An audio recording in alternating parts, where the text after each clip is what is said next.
We have the tech to get food delivered in 15 minutes, but we all have horror stories about buying tickets. The Game Time app gives fans the advantage. Get amazing tickets in just a few taps. Fees are included, so what you see is what you pay. And the Game Time guarantee means authentic tickets at the best price every time. Take the guesswork out of buying tickets to concerts, sports, comedy, and more with Game Time. Download the Game Time app and create an account for $20 off your first purchase. Terms apply.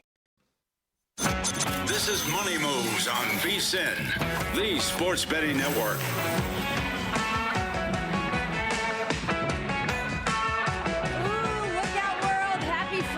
Welcome in to Money Moves on VSiN, the Sports Network, Sirius XM Channel 158. He's Jonathan Von Tobel. I'm Stormy Bonantoni. We are live, as always, at the world's largest sports book, Circa Resort and Casino. And we are out there on the pitch with Australia and Egypt. So before we get to anything else, let's jump right in here. Did anything stand out to you odds-wise? This one I had nothing, so I'll watch with you and root your bet on because I knew you've got something here. Yes, so I did end up firing on Egypt just to win in the three-way line here. Plus 141 was the price that I got. We have seen these numbers fluctuate a lot leading up to the game actually starting here. Egypt closed plus 145 on the money line, minus 150 to advance. Australia plus 260 on the money line, plus 120 to advance.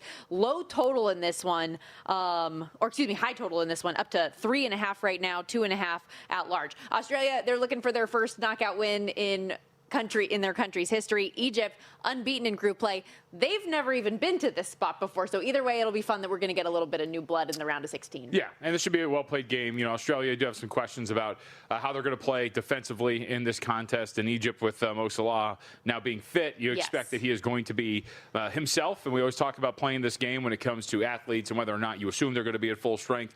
But I do think you're going to get a good effort here. We should get a good, tightly contested game. But I do hope you are correct, because I will be a good teammate today here on the eve of 4th of July. Thank you. Much like all of the colonists were good teammates in 1770. All right, relax. 4? 6? 6? Okay. I am glad that you brought up Egypt's captain, though, because he was dealing with a hamstring injury, had to get pulled late in that final match of group play, but he did get the start today, which made me feel a little bit more confident about where I placed my money in this one. Australia, also, I just don't think is quite as good as the group stage might make them look. Turkey, we saw them up close and personal, had all these high expectations. They didn't end up delivering on that.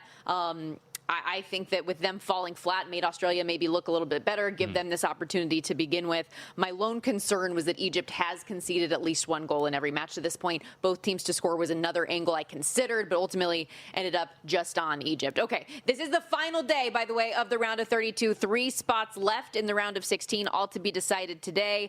Lots more that we have to get into. Another angle, of course, with the World Cup as well. So let's set the table for everything coming up over the course of the next 2 hours. It's time for the top headlines and topics of the day. This is The Rundown. In dog-free trust, JVT, we are less than 24 hours away from the Super Bowl of Major League Eating, the annual Nathan's Famous Hot Dog Eating Contest coming up from Coney Island tomorrow. We know that Joey Chestnut and Mickey Sudo are massive favorites once again in their respective men's and women's sides, but there are a couple plus money plays that I threw in the account, and I'll also tell you why I am laying a big price with this woman to finish second, and I'm not mad at it. Yep, it's pretty much all you here breaking this down, and I do like some of the angles that you've got. We've got a lot of different markets on this thing, too. It's the great part about it is DraftKings and other spots have really gotten creative with the things that they're hanging here. So looking forward to your breakdown and sifting through a lot of these different markets we'll have. Speaking of getting creative, I feel like that's what's happening night in and night out in the World Cup when it comes to VAR. VAR stands for very annoying reviews in my eyes right now. Every day it's something, and we had another one yesterday. What could have been one of the best equalizers in World Cup history, taken off the board by a literal hair. Croatia with the bad beat of a lifetime. Yeah, in that game, multiple goals taken off. But either way, look, we have a lot of these reviews that take these goals off the board. We've also had a lot of incredible games, just period. And yesterday, between Croatia and Portugal, there is no difference there. That game was incredible to watch, every single second of it. So, yeah, it's been annoying, but the games have been great.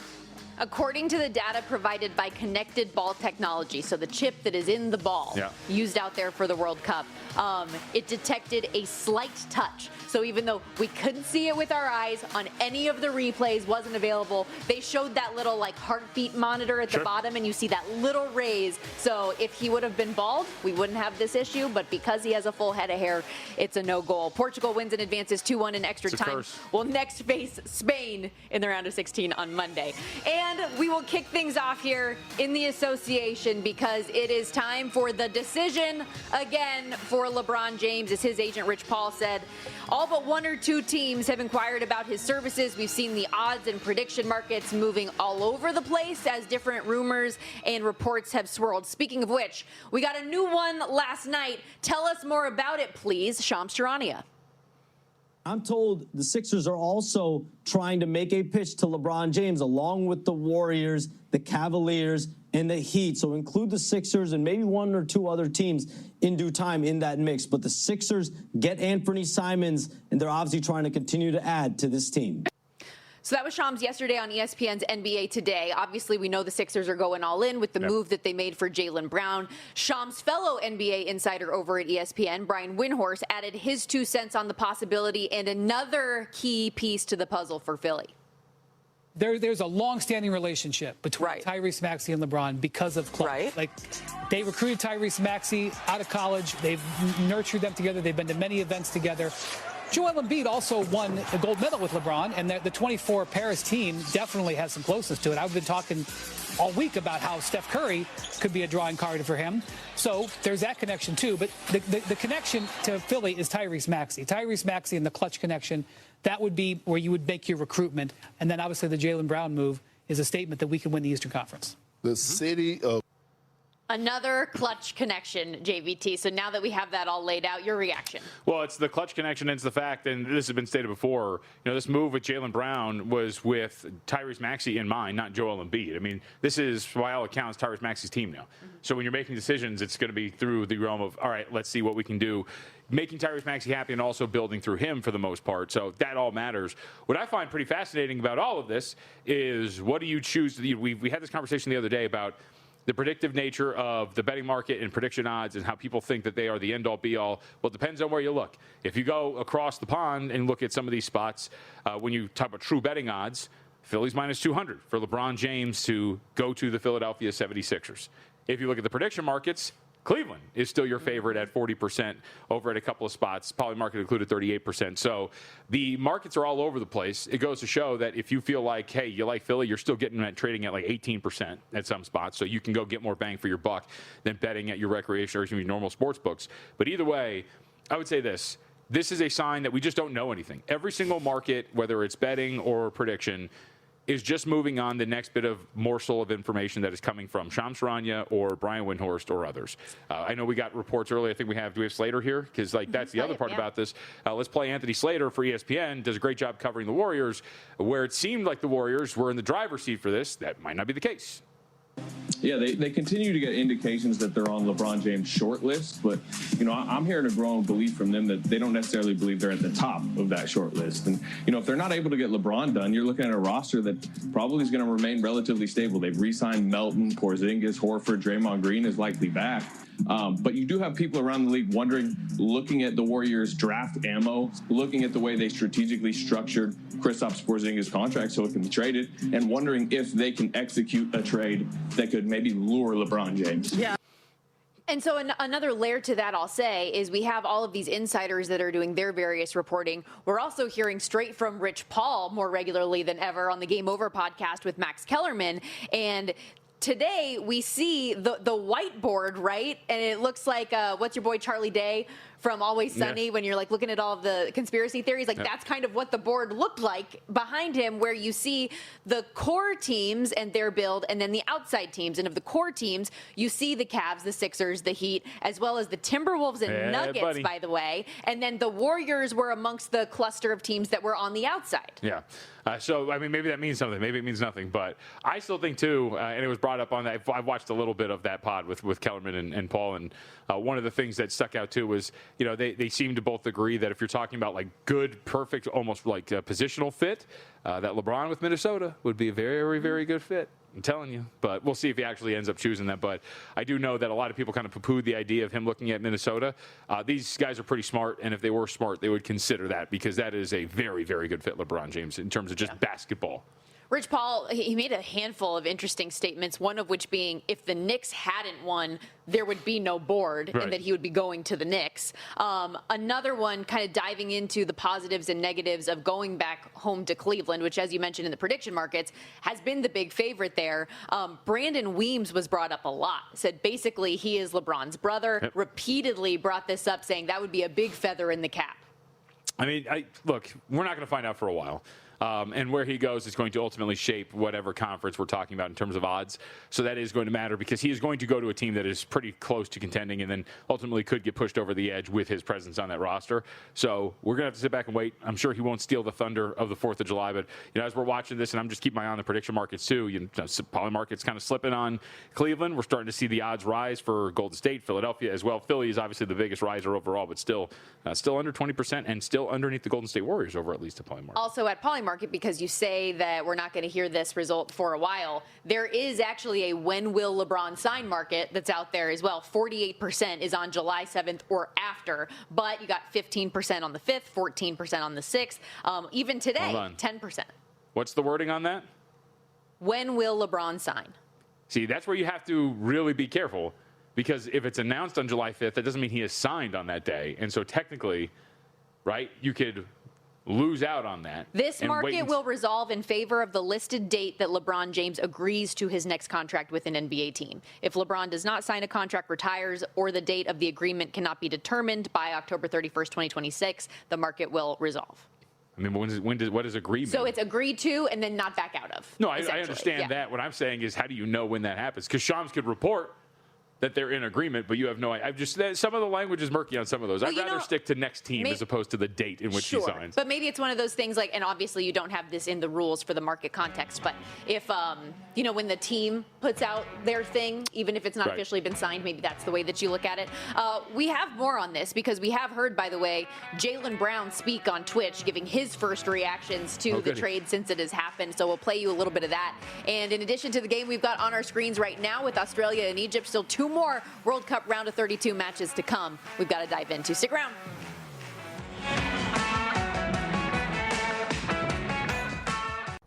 So you're listening to this podcast because you want an edge. But what if I told you you're only halfway there? You've got the mindset. Now it's time to get the toolkit to match. Here's the thing. Pro bettors spend thousands on data and tools, but what they don't want you to know is that you can get the same edge for a fraction of the cost with VSiN Pro.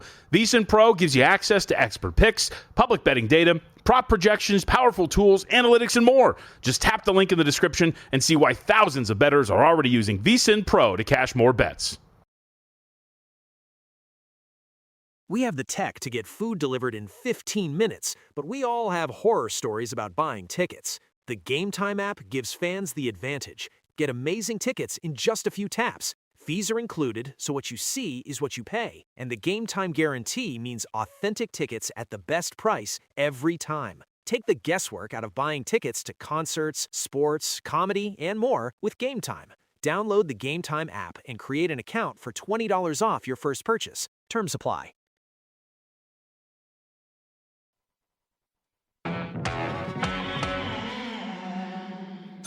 You're watching Money Moves here on VSiN, the Sports Betting Network.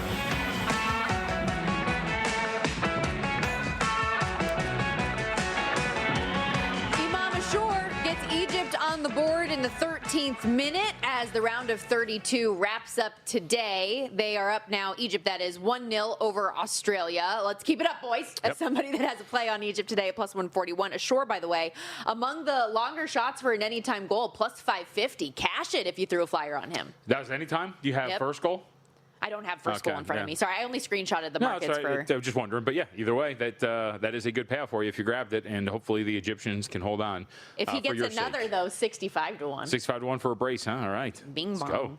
go. So we're holding out hope on this one. I am rolling with Egypt today. I've got a handful of bets though as we go here, and I mentioned 2 more games after this one eventually wraps, including Argentina and Cape Verde out there at Hard Rock Stadium in Miami Gardens. Argentina, massive favorite in this spot.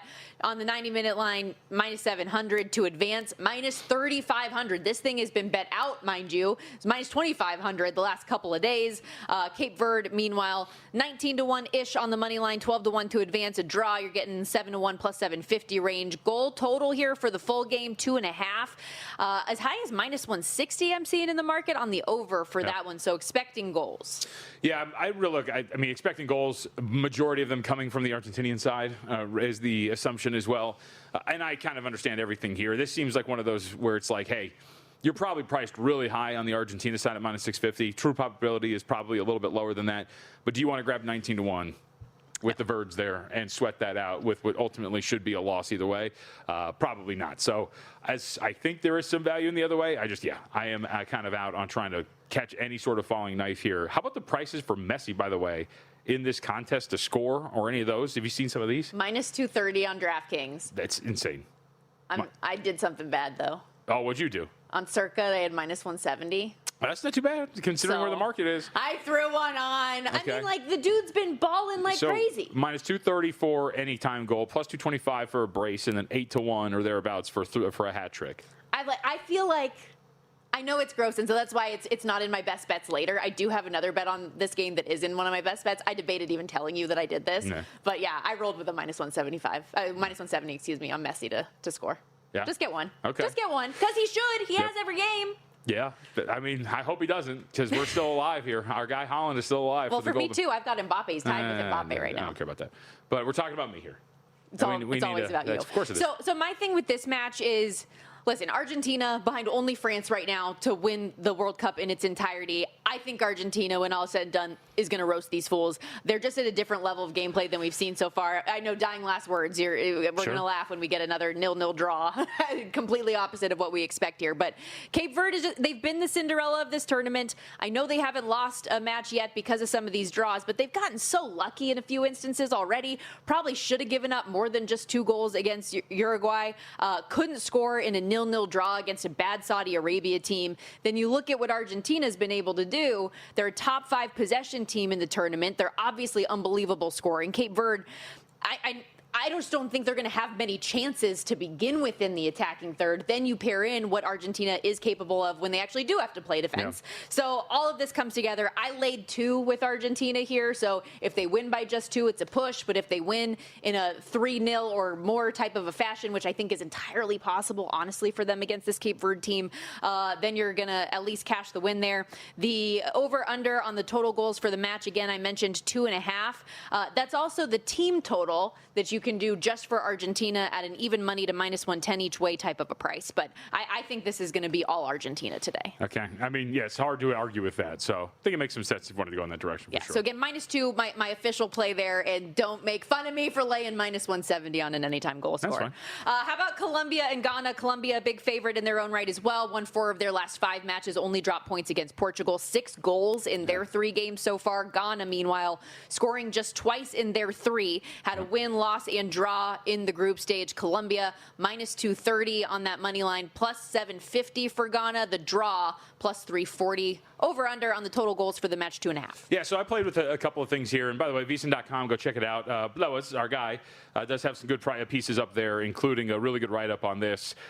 He wants me to tell you that he has hit 11 out of his last 14 up on the website of VSiN.com. Let's go. So Alex has been on a really good run. Giving me a run for my money. Yeah, that's right. You and Alex. Who knew? But I would say that there's a couple of things, and Alex puts it pretty eloquently in the article as well, but the way that Ghana plays, kind of sitting back defensively, waiting for counterattacking opportunities, to your point about the lack of goal scoring for them throughout this group play, I don't think you're really going to see many opportunities offensively for Ghana in this game. If they are, they're going to come, as they just kind of sit back and wait for opportunities. So I think that sets up. I like this Colombian side. I think that, price-wise, obviously we expect them to move on, heavily priced to move on in regulation. Yeah. So I thought there was a couple of ways to play this. Playing on the way that Ghana decides to attack, if you will, which is more sitting back, parking the bus a little bit, and then trying to find some opportunities going the other way if they can force turnovers or get out in the open field.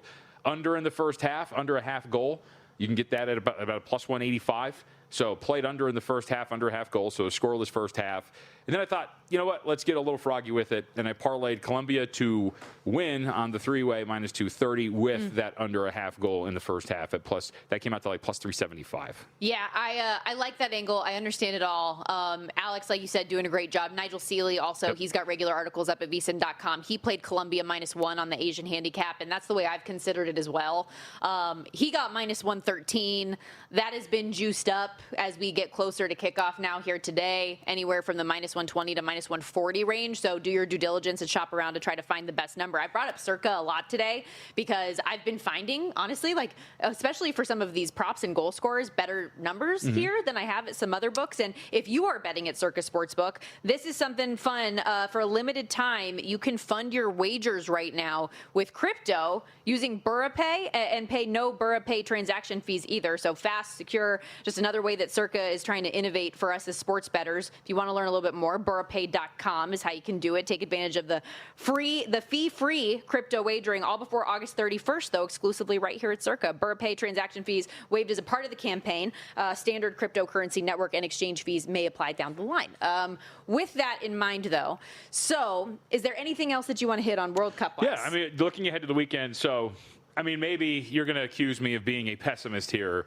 When did I ever do that? But the more I've thought about this and the more I'm looking at this matchup, I think there's a couple of things here. England? Yeah. First off, there you can get to like I laid for our show minus 155. There's a minus 135, minus 140 out there just to advance.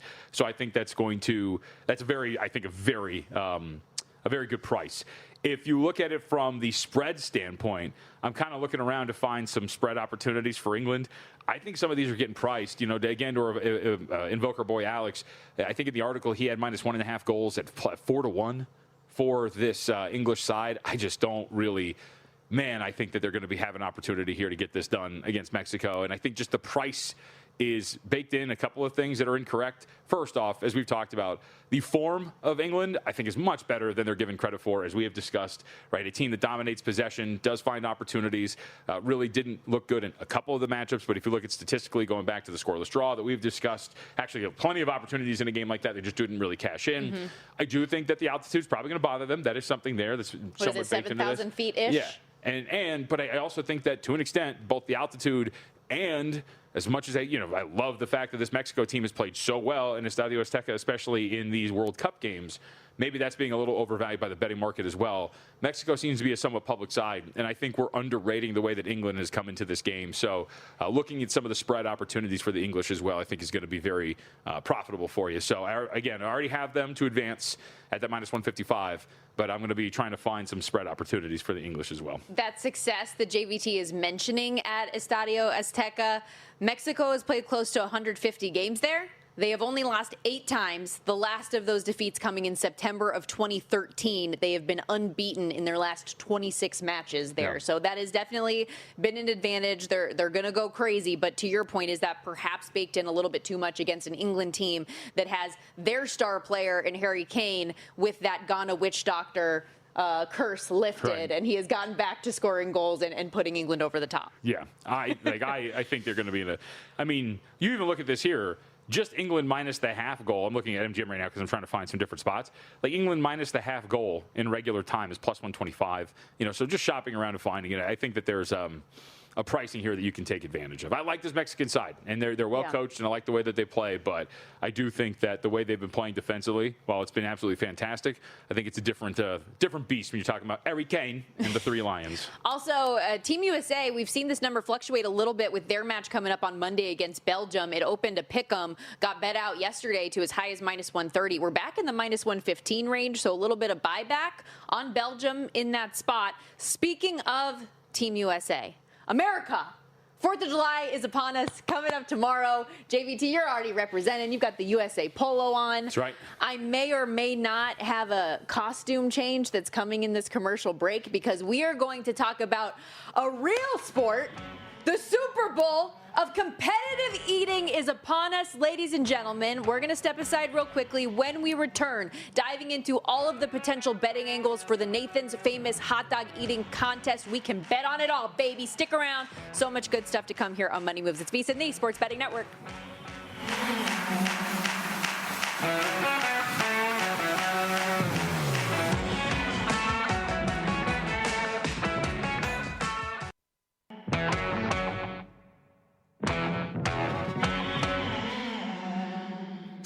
You're watching Money Moves here on VSiN, the Sports Betting Network.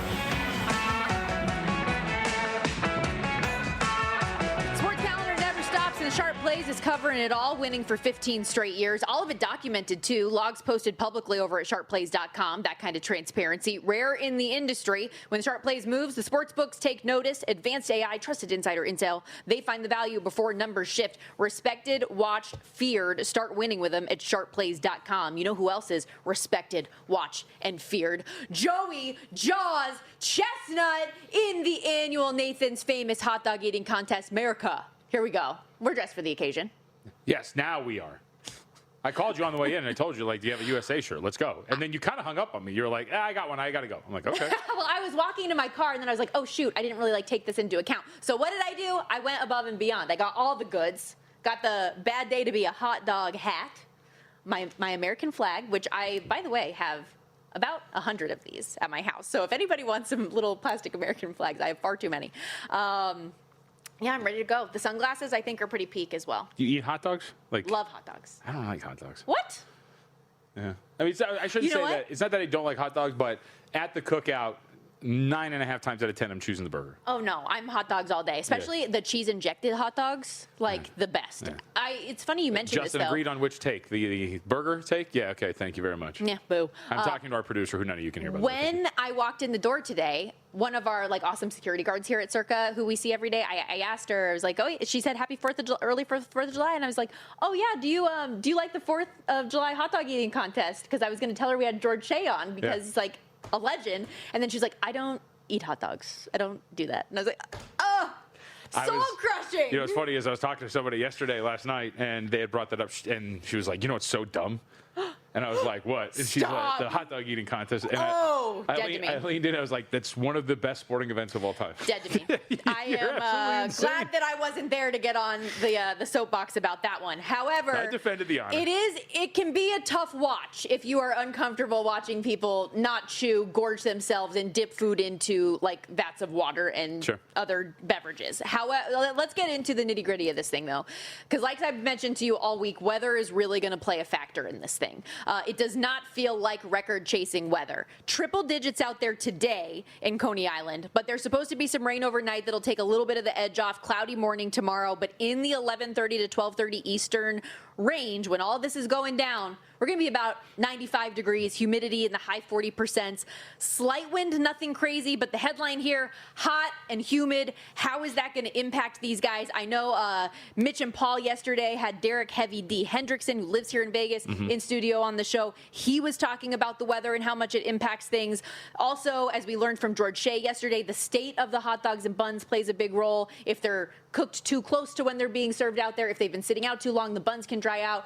The hot dogs can get rubbery. There's a lot of layers to this thing that have to go right for you to have a record-breaking performance. Yeah, I thought the point about if it's too hot, that the buns get stale and you got to waste time now dipping them, I think, a little bit more often, and that affecting the time. But the humidity, I would assume, because it's going to be, rainy?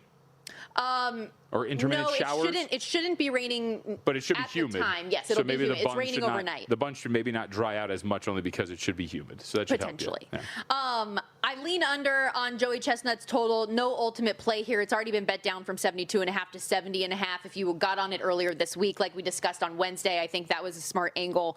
Last year, 70.5 was the exact number that he fell on, which, if you remember, was the closing number as well. So you ended up getting a push if you played the 70.5 a year ago. But that was perfect weather. That was 77 degrees, slight breeze. Miki Sudo on the women's side. I feel like everyone outside of Joey Chestnut last year had an off year. She only had 33. And I'm mad at myself. Bad journalism by me yesterday when we had the GOAT and like introduction extraordinaire George Shea on the program, not to follow up. If you remember, he said something along the lines of she didn't have this year. She hasn't had the same amount of time to practice and prep as she had in years past. And so I was doing a little bit of digging online this morning to see what I could find.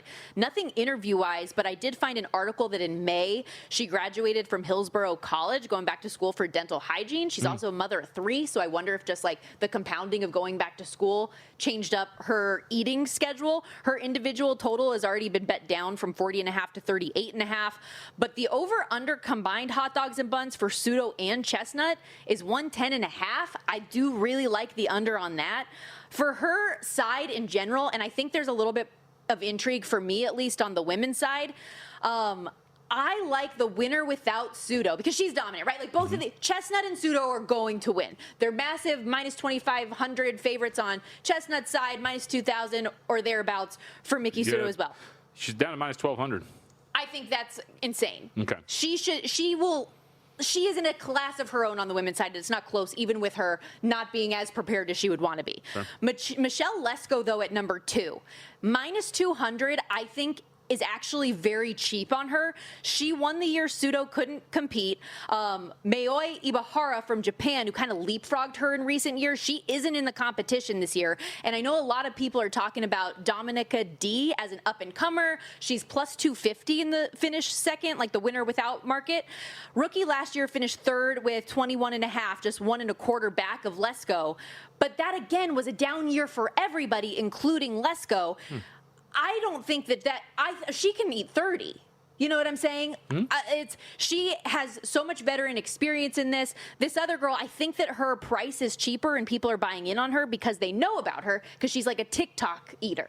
And so I think that's driven the price down a little bit. Lesko should be more than a $2 favorite here. So I really like her to be in the winner without market. Sudo wins, and then Lesko finishes second. Interesting. I wonder if there's been some action on this only because while the outright market of just who's going to win among the women is still up, winner without has been taken down. It is no longer up.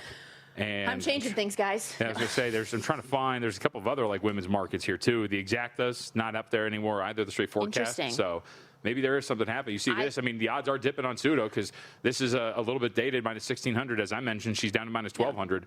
So there might be, let me see, keep this up. So let's see. Yeah, let's go 8-1. That was 7-1. Yeah, these odds are off because that doesn't even have D on the list. Yeah, Dominica D is 20-1. Yeah, Laurel Marie. Yeah, so we're missing Dominica there.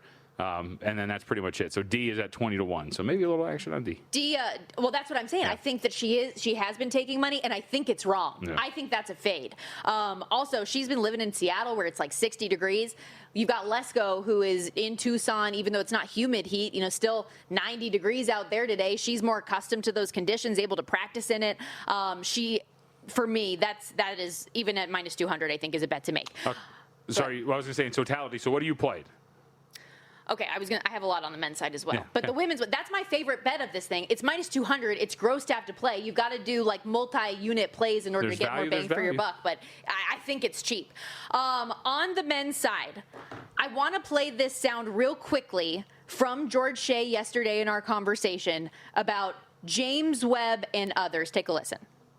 I think of him as the future.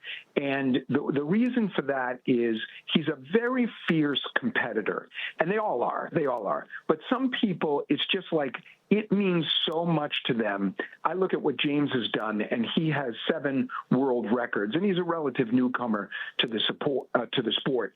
But it's very difficult to distinguish in any meaningful way on numbers and on the 4th of July between Jeffrey Esper, James Webb, and Patrick Bertoletti, and for that matter, Nick Werry. They'll all be within 5 of each other. The question is, are you a gamer, right? Do you have that Michael Jordan kind of approach? So I ended up playing Webb in the winner without Chestnut market at 3-1. And then there's a massive price discrepancy on the Jeffrey Esper winner without market, and the Joey Chestnut first, Esper second exacta market. 4-1 on the winner without market, 6-1 on the exacta. So get the better number on what is essentially the same exact bet, because Chestnut's going to win this thing, barring one of his arms falling off. And even then, James Webb said on By the Books earlier this morning that he would still smash all of them with one arm. Yeah, it was a good interview. It was great. So make sure, you can listen to all of our shows in podcast form wherever you get your podcast. Great interview with James Webb earlier today. So Webb, for me, he was just one hot dog and bun back of Bertoletti last year with 45.5. Okay. He had 52 in 2024. One of the things he said on By the Books this morning is that he thinks he can get in the high 50s. So he is right there. And as Shea said, if his competitiveness can be a differentiator here, give me Webb. And so, yes, you're going to lose one of those bets. But if you think that Webb or Esper can leapfrog Bertoletti when they're all in the same wheelhouse of about 5 hot dogs and buns, why not take a shot on a good plus money price? Okay. Man, I'm excited. I am gassed up. Nobody can tell. Oh, I'm sad that I can't watch this with a lot of other people, because in the Pacific time zone, it's going to be so early that nobody's going to hang out with me at 9 o'clock, 12. You want to go to the book? Would you really? Yeah, let's go to the sports book. Shut up, Let's would go. you? Yeah, let's go to the sports book. I'm so down. It's crazy. Yes, producer Justin just chimed in the ear too. Let's get it going. Right. I am so excited for this. Durango Saturday morning. Let's go. What a time to be alive. Yes. Okay. Durango Saturday morning. Anybody want to come join us out here in Vegas? Come on down. We're going to hit it up. Crazy to think, by the way, as we're talking about these massive numbers, how far this thing has come. 1972, the first Nathan's Famous Hot Dog Eating Contest. The winner, Jason Schechter, 14 hot dogs and buns. You could do that. No, I could not. Is that a fat joke? No, what? We got to step aside. Excited for our good buddy Will Hill to join the program, get some of his best bets on the day and more.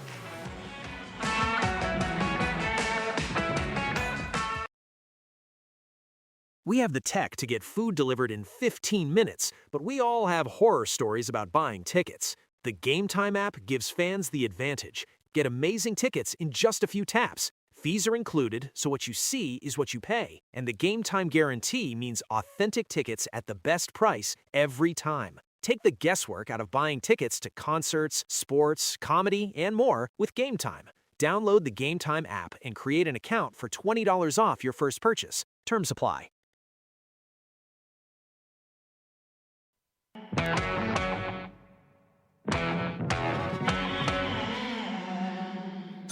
You're watching Money Moves here on VSiN, the Sports Betting Network. The goal from Imam Ashur for Egypt in the 13th minute, holding up so far. Egypt up 1-0 over Australia as we are now in the 45th minute. I do also want to let the record show, in case any of our bosses are watching or listening, I did change back into my regular show apparel, and then I was told to get back into the USA spirit. Yeah. So this is not on me. I would not want to be in trouble for this, but I do feel like it's good to represent. I was going to say, what are we doing here? As we say this, our next guest, Will Hill, joins us here on the Progressive Guest Line. VSiN host, analyst, also does a great job with the Shoulda Bet More podcast. He is wearing stripes today, just not the right color. Will, what are we doing? I don't really have anything red, white, and blue, but I will be working all weekend. Tonight, 7 to 11 Eastern, 3 to 7 on Saturdays. I just give you my whole schedule. Then Sunday morning as usual. So, look, somebody's got to work around here, so I'll be working. So maybe between now and then, I will find something with little patriotism feel to it. We need some pizzazz, no? Yeah, come on now.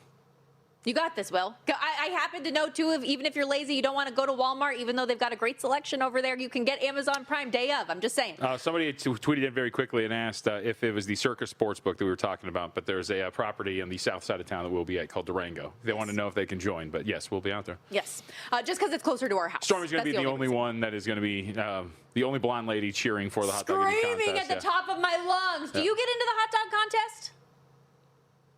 I did. I've bet it before. I remember one year, I think it was Joey Chestnut was on like crutches or something. And there was, that intel got out there that he wasn't going to be able to get his over, and I bet under on that. But for the most part, I try to, and I don't always follow this rule. I try to go by the rule. Hey, I don't want to bet something and lose I feel like an idiot when I lose money on it. Again, don't always follow my own rule, but I don't have anything this year for it. Is this today? I'm out of the loop on this. This is today? No, it'll be tomorrow morning. But I will say that's a good memory. That's what I thought. That's a good memory by you, though, because yes, Joey Chestnut a couple years ago, I want to say it was 24, he maybe 23. He had the knee injury and he had the protester come up on stage that he had to like strangle at the same, like absolute craziness that year. But okay, let's get to some sports. There was 1 year too.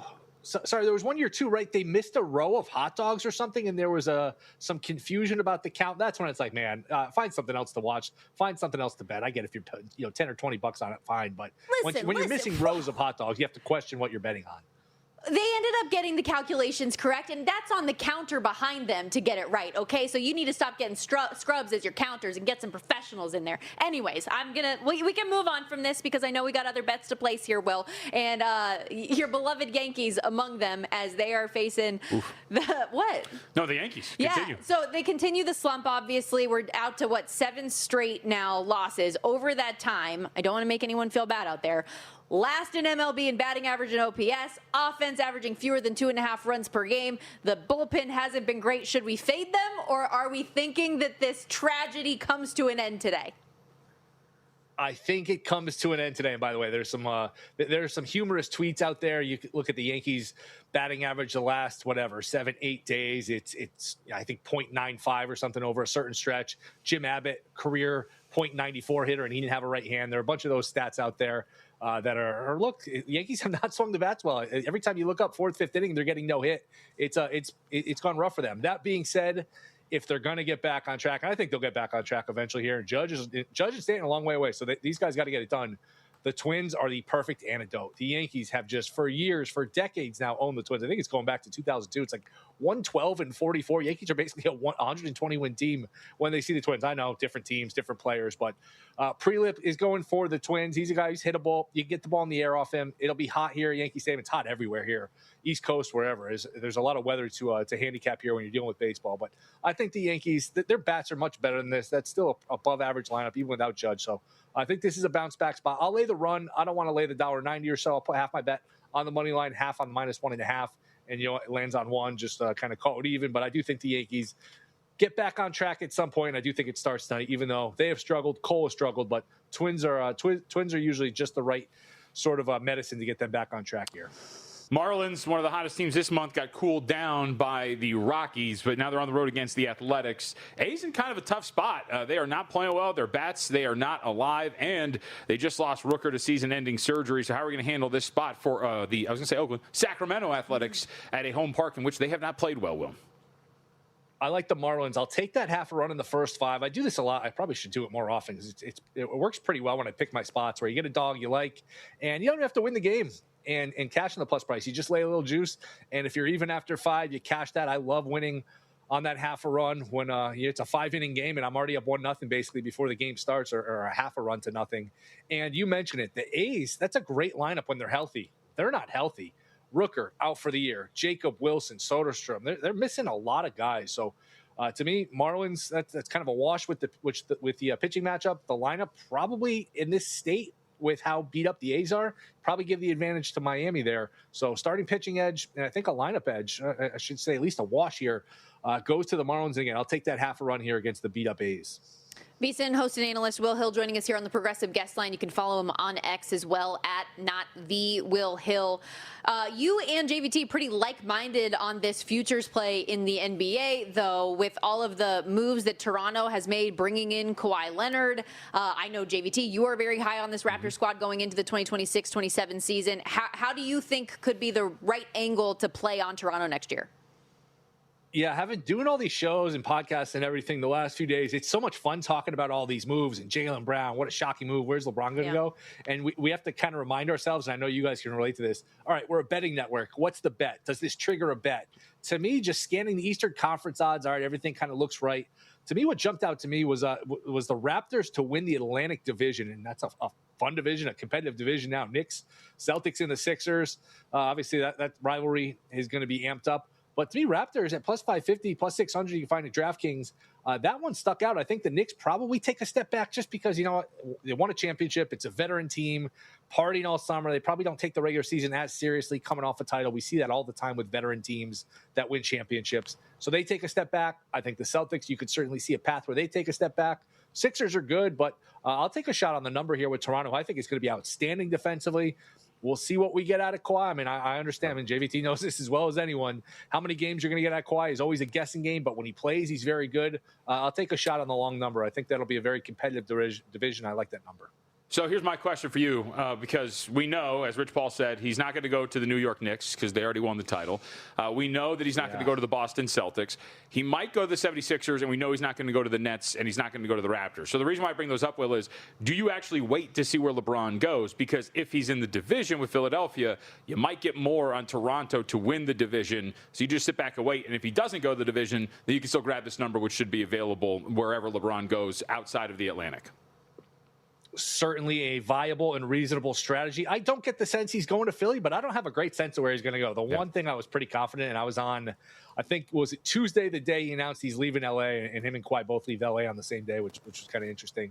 I said to humans, and humans agreed. We know LeBron, and look, people give LeBron a hard time. Some people never say anything nice about him. I think people are unfair at times. He loves the attention. He loves the idea that everyone on all these shows is talking about where's he going to go and speculating. This is this is the one last time he's going to get that attention. It used to be a semi-annual thing of where LeBron's going to go. So this is going to drag out. Where he ultimately goes doesn't sound like it's Golden State. I don't know, Cleveland. I mean, your guess is as good as mine. The one I know Zach Lowe and Bill Simmons were talking about San Antonio. I don't think he's going there from a basketball standpoint. That made plenty of sense, but your strategy of waiting to see where LeBron goes certainly makes sense. One more thing before we let you go. We had the conversation not too long ago on this show about some early potential Heisman contenders and dark horses. You're already looking into that market too here this offseason. Was there a name that stood out to you? Yeah, I don't know that you're going to get the 50 to 1s last year like you got with Mendoza and those long shot tickets with Indiana, and you kind of have that in the back of your mind, like, man, I want to pull that off, like somebody must have last year. To me, Gunnar Stockton, 18, 20 to 1 in that range. I just look at Georgia's schedule, and it's fun this year with college football. You actually can look at the Heisman odds, and there's a good 15 names you recognize right off the bat. Like, hey, I know this guy in his school. You don't have to relearn the sport all over again. But Georgia does not play Texas. They don't play Texas A&M. They don't play LSU. They don't play Tennessee. They play Oklahoma, but they host Oklahoma. The two tough games, they're at Bama, they're at Ole Miss. To me, if you split those, it's very possible you're looking at a one-loss Georgia team. I think they'll bounce back. Weren't great defensively last year. Always got a ton of weapons on offense. A one-loss Georgia team opens up things to me. Georgia SEC title, Natty, Stockton for Heisman. So I think Georgia's schedule is pretty favorable, and I'm high on them in terms of the futures and the quarterback. Well, you're the man. Thank you for doing this. What time are you on tomorrow? 3 to 7 Eastern. Beautiful. Just Everybody, gotta rub it in, huh? Make sure you tune in. That's what I'm saying. Let's hype our man up. Thank you, Will. We appreciate it. You guys are having parties. I'm working, but hey, somebody's got to work around here. Yep. Yeah, keeping the lights on. Always appreciate Will Hill. Make sure you follow him at @NotTheWillHill, and of course check out the Should Have Bet More podcast wherever you get your podcasts. If our boy Will is correct on Gunnar Stockton winning the Heisman this year, he'll be the first Georgia Bulldog to do so since 1982. Herschel Walker, pretty good company. Okay, we got to step aside here. When we come back, resetting for hour 2 of the program. You won't want to miss it. VSiN, the Sports Betting Network.